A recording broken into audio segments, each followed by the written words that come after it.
امروز که آخرین جلسه استفاده از این سازوکار تبعات و آثاری داره که قطعاً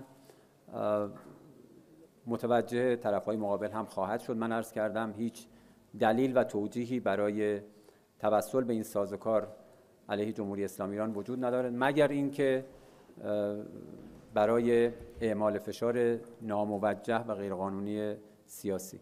مقامات کشورمون سپردن خب گمانه‌زنی‌های مختلف. فحوای نامه با توجه به صحبت‌های عمومی رئیس جمهور آمریکا از اون صحبت‌ها فاصله چندانی نداره و بر اساس همون عناصر تنظیم شده.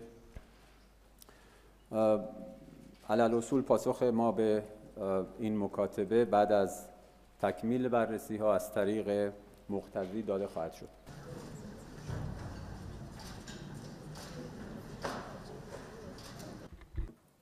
خیلی روشن هست ما به هر گونه تعرضی علیه تمامیت سرزمینی، علیه امنیت و منافع ملی ایران با قاطعیت و با تمام نیرو پاسخ خواهیم داد. در این مورد هیچ تردیدی وجود نداره.